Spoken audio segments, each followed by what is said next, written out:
Hello, this is WR373, and today I'm going to be talking about One Piece. Now, I mentioned this in the last video, if I remember correctly, but I talked about the SBS that had come out for a second, and talking about a design that came out from one of the things that people asked for.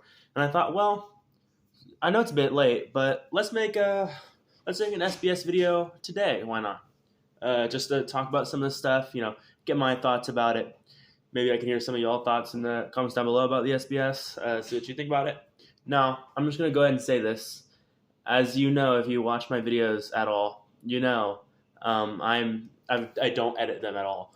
The most editing I do is I find a picture on Google and I just put that as the thumbnail with some words over it, over like Google, like the photo editing filter on the photo app. That's pretty much the most editing I do, and I wish I could edit this video, but I unironically can't find an editing software that has the that is free, because I have no money currently. I don't make money at all, and is free and also doesn't have a watermark, because I really don't want to have a watermark in my YouTube videos. I will never stoop low enough to put a watermark just to obscure the view. So I'll put this out there. I'll put my favorite thing that came out from this SBS as my as the thumbnail, which will definitely be one of the new character designs or drawings we get. But yeah, that's to get that out of the way. So we got some important stuff actually in this SBS. There's some like fun, goofy stuff, but there's some like insane story stuff going on in this one. So the first thing I'm going to talk about is Roger's sword Ace. Now, his sword obviously is named Ace. It is one of the, I don't know if it's confirmed, but it's obviously probably one of the 12 great grade blades. I forget the exact name for that. I'll look that up real quick. 12 great grade swords. I should know the names by now for this one. Saijo Wazamono are the 12 great blades. So it's presumed that he has a 12 great blade. At least I'm pretty sure. I don't know if it was revealed. I'm pretty sure it was, and I just forgot. But his sword Ace was personified, like how Zoro's swords got personified, how Mihawk's sword got personified, as well as the little dagger he had that he used against Zoro. Ace, the sword, looks like this bald guy with sunglasses on. He's kind of like, he's got like a tank top on, a white tank top with an A tattooed on his shoulder. And he also has the sword handle as like a hat. He looks kind of neat. He looks like he'd be part of the Frankie family back in Water 7, which is kind of fun. But yeah, fun little design just for those who want to go find that out. Now, next thing is the fact that it's talking about Big News Morgan. So someone asked what's up with Big News Morgan's bird powers, presumably. And the person asked if he was a mink. Now, Oda said that Big News Morgan's is still, in fact, a double fruit user of the bird fruit model Albatross, but he claimed that there are no bird minks in the mink race because minks are a mammal-like species, so you'll only see mammals for the mink race. So there aren't any birds. Now, he said that he's always in his hybrid form of the albatross fruit because he doesn't want his identity to be out there for the world, because, he reveals all this stuff, and I don't think he wants to be caught by the Marines just because he talked bad about them in his paper. Now, next thing is the lady that usually accompanies Suryu, Vice Admiral Suryu, the old lady with the laundry double fruit powers. The lady that usually accompanies her is called Vice Admiral Hototo Gisu.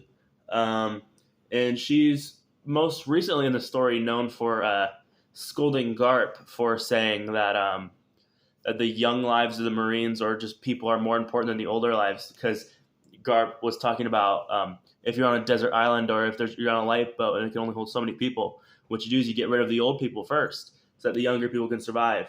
But Hototo Gisu threw something or scolded him about it because she said that all lives of the people matter, so even old people should be able to survive. Which, I mean, I can see where she's coming from. It's very important that people just don't die normally, but if you're in a situation that Garp is creating here, you're most likely should probably get rid of the old people first. That's just my hot take, I guess. Comment if you think I'm wrong. I don't know. But yeah, that's who it is. She has like short blonde hair. In the anime, she has like an orange shirt and she has like a katana on her side kind of thing going on. So, average, regular looking marine lady, I guess. Next thing, Ivankov. I talked about this in my last video, actually. So Ivankov got a drawing of what he would look like if he had eaten the fish fruit model Azure Dragon on God Valley.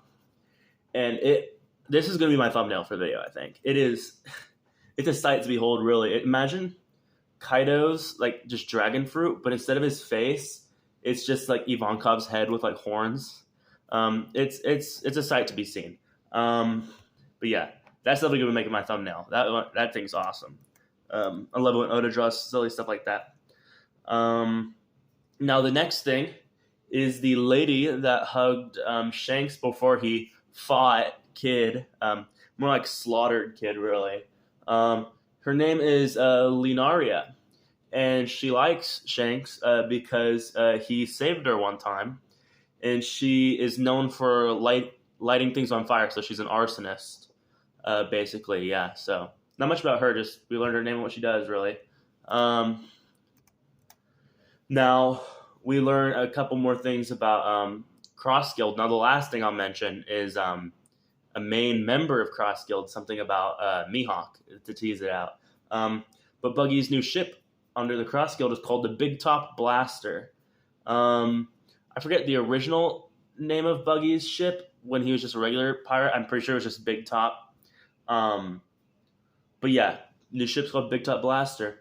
And also the giants that saved the books at the bottom of the lake under Ohara is in fact confirmed to be Harudin, Gerd, and Goldberg, which we already kind of knew just because they were drawn like them. But I mean, guess it's confirmed now. Now, the main thing, not a main thing, but a pretty fun thing. You know how like sometimes in the SBSs we get like what would Straw Hats be if they were in real life jobs, or what are their bedtimes, or what's their bathing timelines, I guess. Infamously, that's where the Zoro being a policeman meme comes from. If you're in the meme community for One Piece, you'll know what I'm talking about if you watch it, and not watch it, but if you get into it. So we recently got the hobbies for the Sword members. So Sword is the Marine group. So first off, we got X Drake, whose hobbies is reptiles and astrophysics. Now, obviously reptiles because his devil fruit is the, is it just the lizard fruit? One second. I should really write this down first.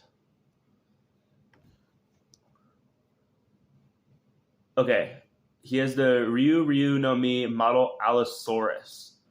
And Ryu pretty much just means dragon. So he has the dragon fruit model Allosaurus. I was going to say T-Rex because he looks like that, but it's not a T-Rex, it's an Allosaurus. So obviously he's into reptiles. And astrophysics, which I wouldn't have gotten from him just kind of existing, but it's interesting enough.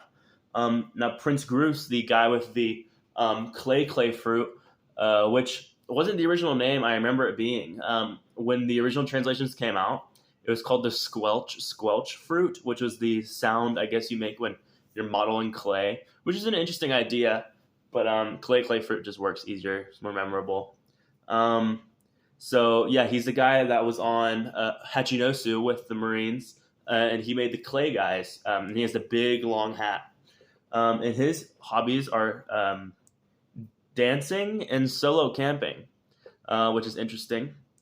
Now Kujaku, the lady with the whip fruit on Hachinosu as well, her ability is to whip anything she whips. Well, it's kind of weird.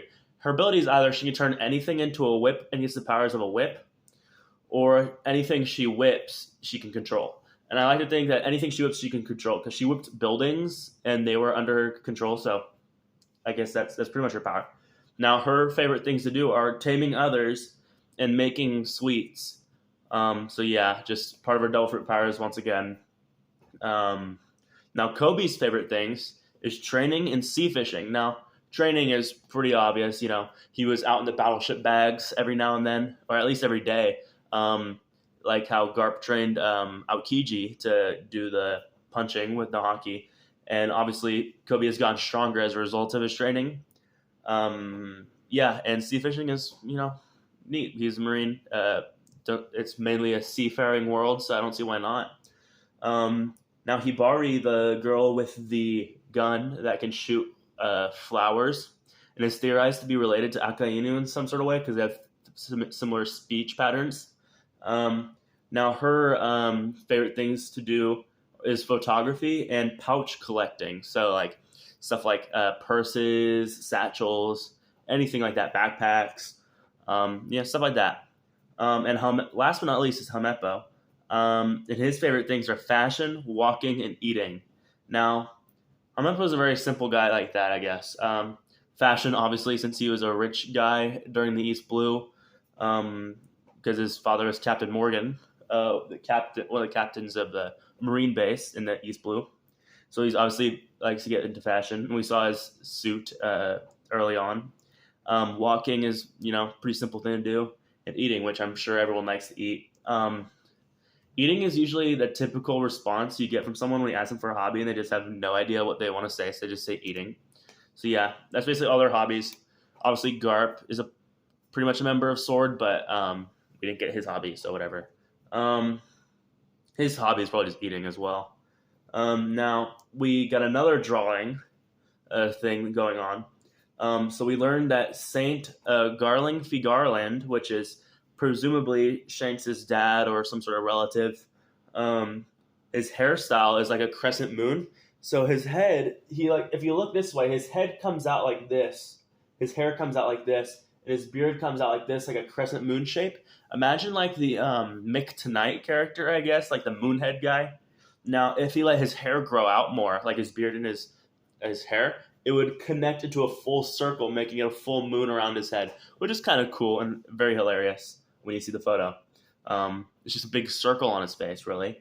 And we also got more details about hair. Now, the bear ears that come out from Kuma's head obviously are a reference to the fact that Kuma's name literally translates to bear. But the ears that are part of Kuma's hair or head is just his hair. It's just his hairstyle. And last but not least, we got, like I said, information on Mihawk. Now, Mihawk, we get to learn not a little bit, but we learn some parts of what presumably happened in his backstory. We don't get his backstory, but we get some ideas of what could have happened. Now, someone asked a question. What the heck? Y'all see that? I guess I accidentally scratched myself. Whatever. Mihawk must have got me. So Mihawk got his Marine Hunter name, obviously, because he hunted Marines. And it was presumed that he got the Marine Hunter name from having a grudge against the Marines to some degree. Maybe he got betrayed by a Marine one time. Maybe, I don't know, maybe something happened. But he got Marine Hunter because he killed Marines, basically. And Mihawk's backstory is pretty much the reason why he is a loner by himself. And he joins the Cross Guild. Well, before I talk about the Cross Guild real quick, he joins the Warlords as a system to be able to have more of a peaceful life where he doesn't have to always be weary of himself sometimes, as he's waiting for someone that is able to challenge him to the degree he is, because he is the world's strongest swordsman. He basically joined that because, you get the Marine benefits, basically, and you still get to be your own thing. But then when the Warlord system was abolished, he joined the Cross Guild, and he and Crocodile had Buggy set up as a faux leader, so he could continue on his more peaceful life. Now, people will construe this into saying, oh, Mihawk doesn't want to fight anybody because he's weak. No. That's not what it is. he's world weary. He kind of just wants to settle down and not really do much. He's waiting for Zorro really to take his moniker. So yeah, the Mihawk haters, the Mihawk slanderers, you sit yourself down for this moment, and just enjoy the story, I guess. Mihawk, I'm controversial opinion. Mihawk is above Shanks. I don't know what to tell you guys. Mihawk is above Shanks in my power scaling. Mihawk is a top 10, top 5 even if I feel like it on certain days. But yeah, that's basically what we get from Mihawk. Now for the segment on what is Apollo eating today, I'm gonna crack open a can of Coke. Not really anything special, I guess. All Americans know what this is at this point. Everyone around the world should know what this is anyway. Yeah, Coca-Cola. Tastes like gasoline, like usual. But for funsies, we've got this bag of Trolleys Sour Brights crawlers, very berry flavor. Now on the back here, we have raspberry, blueberry flavored gummy worm. We have strawberry, blackberry flavored gummy worm. And we have blue raspberry and berry punch flavor. So all different flavors on each gummy worm. I'm going to try each flavor. I'm going to tell you what I think. So I've let these sit in the fridge so they can cool down, so they can get a bit harder. More fun to chew that way. So we've got the blue raspberry and the berry punch flavor.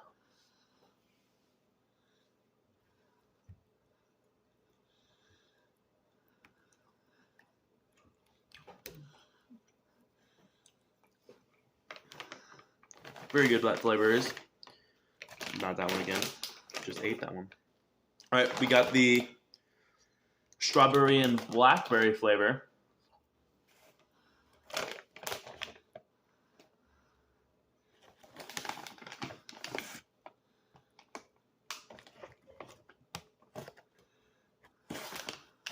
And last but not least, we've got raspberry and blueberry flavor.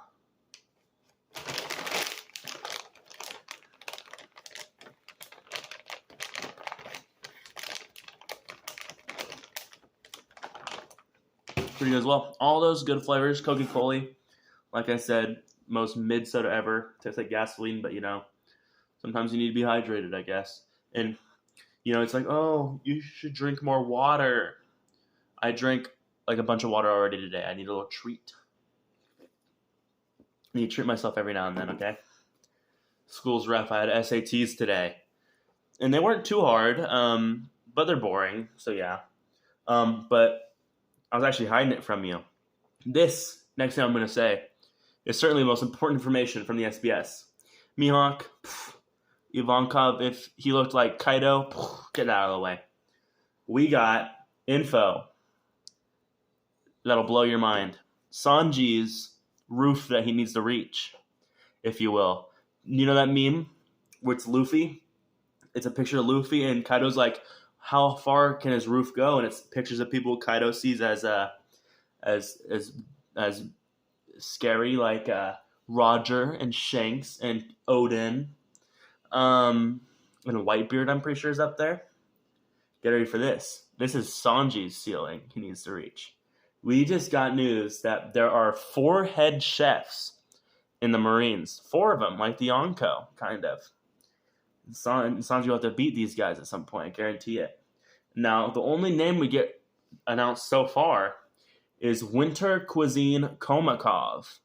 Now, my best guess is since this guy's named, his surname, or like his title is the Winter Cuisine, is that each member of the 4 head chefs is based on a specific season, since there are 4 seasons in at least the English and American cultures. I don't know if there's different cultures that have just like a couple seasons, different names or anything. But that's how it is, at least in America. And this Winter Cuisine Komakov went with Saturn and Kizaru to Egghead. He is the guy that was cooking everything on the ship for them. And Yeah, it's basically the SBS. Very good SBS. I don't remember what the last one was like since to be honest, SBSs take a long time. They're like 3 months in between each of them because we only really get 4 volumes a year. Um, but yeah, that's about it. Tell me what you think about the SBS and all this information. Like, comment, and subscribe. Like I said, discuss the SBS down below in the comment section, and I will see you all in the next video.